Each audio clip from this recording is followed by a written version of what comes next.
A drum kit is made up of a kick drum, a snare drum, hi-hats, toms, and cymbals.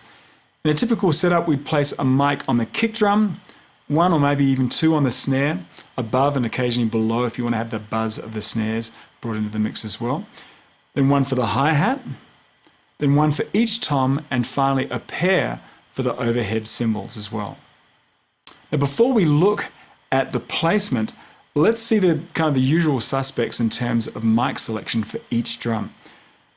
On the kick drum, we need to reproduce low frequencies, and it's also a pretty loud environment, so a dynamic microphone usually fits the bill with a rare exception.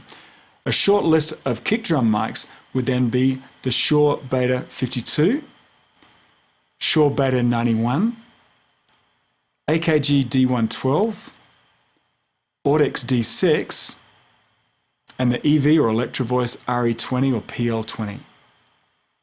For the snare drum, some choices are Shure SM57, Shure Beta 56A, Audix i5.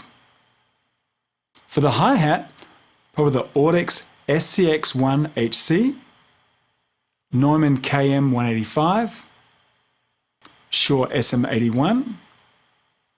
For the toms, Audix D2, Shure Beta 98A, Shure Beta 56A, or the timeless Sennheiser 421.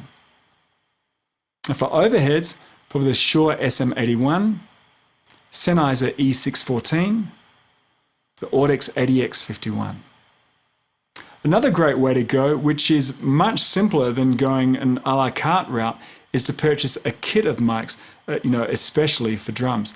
Kits are available from Samson, Shure, and Audix in order of kind of good, better, and best. Now that we have our selection of mics all sorted out, we can start positioning these guys. And while ironclad rules are few and everything is open for experimentation, a general way of miking drums has kind of emerged over the years. Let's start out with kick drums.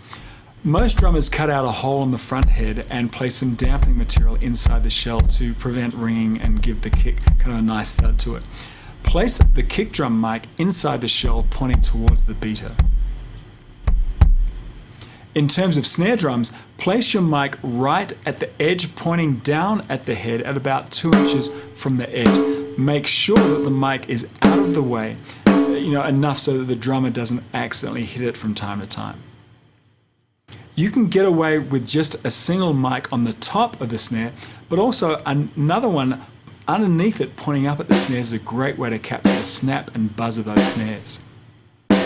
Listen to just the top, then just the bottom, and now a blend between the two. The hi-hat mic should be placed about 2 or 3 inches from the hi-hats, angled in a way to prevent spill from other instruments, most notably the snare drum. The toms are mic'd in basically the same way as the snares, pointing down at about 2 inches from the rim. You can move inwards towards the center of the head for a boomier sound.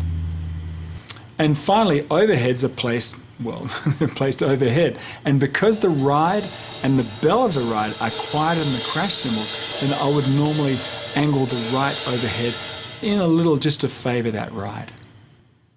So with the entire kit being mic'd up, we just have everything we need to get a good sound of it. I would then play around and mess with EQ, compression, and gates. If possible, just kind of punch up that sound. But the basics that we have with those mics and those positions should work with as well. I'll show you how to actually mix drums and use all the effects and techniques in the mixing section later on.